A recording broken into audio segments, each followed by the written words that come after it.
En el nombre del Padre, y del Hijo, y del Espíritu Santo. Amén. Queridos hermanos, voy a resumirles los números 37:11 a 38:2 del libro Para Salvarte del Padre Jorge Loring, que corresponde a un extracto del envío número 12 de nuestro curso Teología para Todos.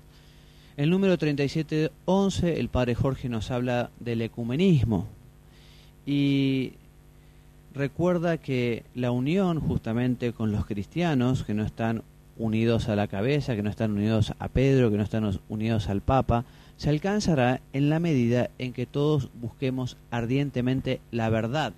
Es en la verdad donde nos encontraremos, es en la verdad donde habrá unión. La Iglesia debe custodiar y transmitir con fidelidad la revelación de Cristo. Por eso es evidente, es lógico que sería un error tratar de buscar una unión que no sea en la verdad revelada. También el Padre Jorge en este número nos habla de la libertad religiosa. ¿Qué es esto de la libertad religiosa? Nosotros entendemos por libertad religiosa esa inmunidad de coacción que tienen todos los hombres, ese derecho a que no le impongan nada por la fuerza. El hombre tiene derecho a ser libre y a practicar lo que él cree que es la verdad.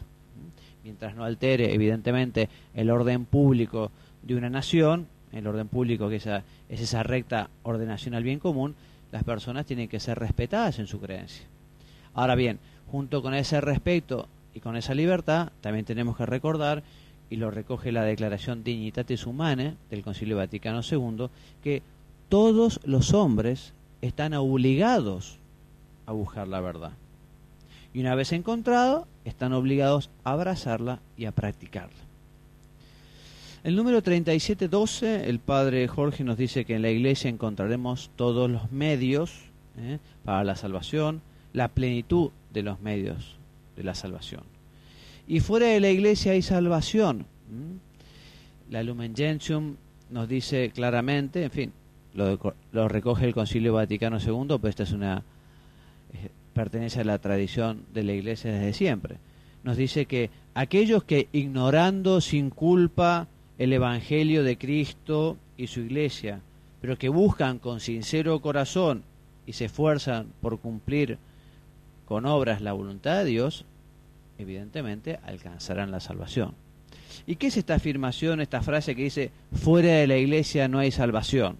Es una afirmación que se remonta a Orígenes en los primeros siglos, pero que va dirigida a quienes conocen la Iglesia y la rechazan, no a los que inculpablemente no han podido conocerla. Bien, pasamos al número 37:13, y el Padre Jorge nos cuenta cómo en la Iglesia, por querer de Dios, siguen ocurriendo milagros. Y estos milagros son una manifestación, son una forma de demostrar también que la Iglesia es de Cristo. Y da muchísimos datos, yo me limitaré a dar algunos, ¿no?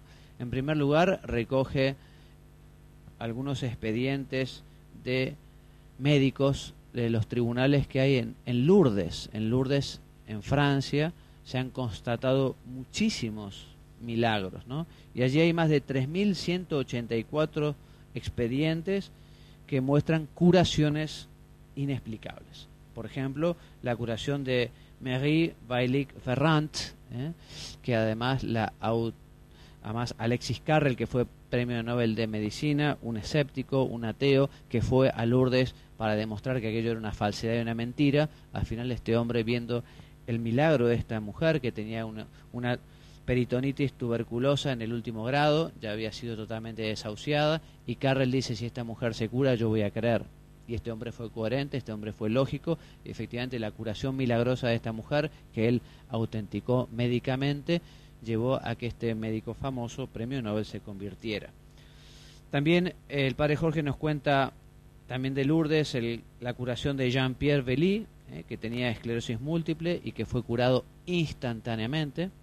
Y recoge otros milagros, como el famoso milagro de Miguel Juan de Pellicer, un hombre que le pidió a la Virgen a la Virgen del Pilar su curación, había perdido su pierna por completo cuando se cayó de su carro y se le había amputada, estuvo 2 años y medio sin su pierna y pidiéndole a la Virgen con todo el corazón y con toda el alma, recuperó la pierna y le creció tal cual la tenía, incluso con una herida que tenía anteriormente.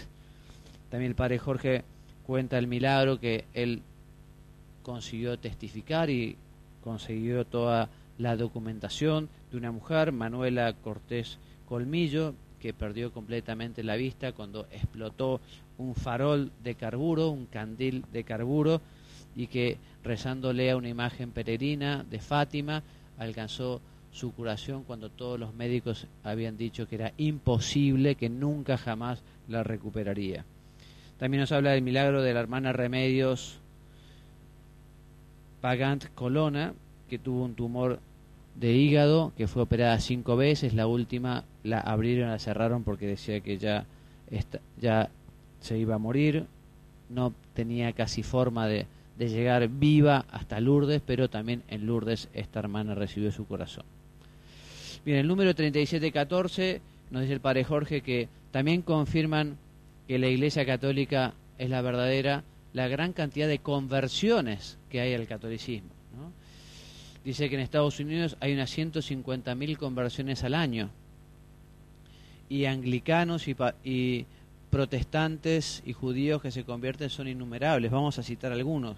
Por ejemplo, Ludovico Pastor, que fue historiador protestante, el cardenal Newman, que antes de ser el cardenal fue pastor, el teólogo protestante Scott, que tiene un libro precioso que se los recomiendo, se llama Roma, Dulce Hogar, justamente penetrando en la teología, en las verdades, se da cuenta que la verdad está en la Iglesia Católica.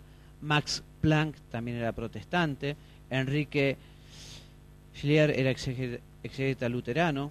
Dentro de los anglicanos están los famosos escritores Chesterton y Graham Greene. También podemos citar a la duquesa de Kent, que se convirtió, a John Goomer y Anne Widdecombe, que fueron ministros británicos, a Graham Leonard, fue obispo anglicano, y Michael Fontaine fue párroco de Bath y junto con todos sus feligreses se convirtieron al catolicismo. También el padre Jorge habla de Leslie Hamlet, que era vicario anglicano de St. John's Church en Inglaterra, en Stoke-on-Trent, y que cuando el anglicanismo tomó la decisión de ordenar mujeres, fueron más de 100 los pastores anglicanos que se convirtieron y algunos se ordenaron sacerdotes. En un año, nos cuenta Vittorio Messori en su libro Los desafíos del catolicismo, hubo 11.000 anglicanos de Gran Bretaña que se convirtieron al cristianismo. Y luteranos, por ejemplo, Eric Peterson, Louis Bouyer, Ernest Junger, un escritor alemán, Gerald Reisenfeld, protestante, profesor de Nuevo Testamento en Uppsala. Bueno, y pasamos al número 38.2, donde el padre Jorge nos dice que Dios se manifiesta al hombre con la revelación. La revelación es esa manifestación. Revelare viene de quitar el velo. Dios quita el velo sobre algunas verdades y se manifiesta a Él mismo y manifiesta algunas verdades. Estas verdades reveladas se encuentran en la Sagrada Escritura, en la Biblia y en la tradición. Ambas están íntimamente unidas y tienen el mismo fin. La de tradición es un poco más amplia porque los apóstoles primero enseñaron de palabra, la Biblia primero fue palabra y luego fue texto, ¿no? Sabemos que la Biblia tiene 73 libros divididos en Antiguo y Nuevo Testamento. La división se debe justamente a la persona de nuestro Señor cuando viene al mundo. Jesucristo encarga a la Iglesia la misión de interpretar y vigilar la Sagrada Escritura y la tradición. Bueno, y más adelante habla de algunos otros temas. Por ejemplo, nos habla de la tolerancia y cita al cardenal Ratzinger, que nos dice que la tolerancia, que lo acepta todo, se despreocupa de la verdad, porque efectivamente nosotros tenemos que ser caritativos y tolerantes con las personas, pero el error no deja de ser error.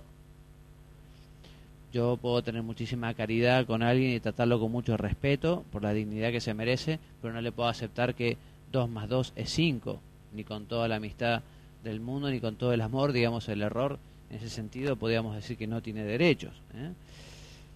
También el padre Jorge, terminando ese tema, hablando del respeto que merece la verdad, hace un llamamiento a los medios de comunicación que no deben manipularla según sus intereses, y también recomienda a los cristianos que tengan la capacidad de discernir y que tengan criterio a la hora de informarse, ¿no? Para eso, evidentemente, es fundamental que todos tengan una buena formación como para poder distinguir. Muy bien, así terminamos entonces nuestro extracto del envío número 12 del curso de Teología para Todos. Yo me despido enviándoles la bendición, que Dios los bendiga y los haga muy santos.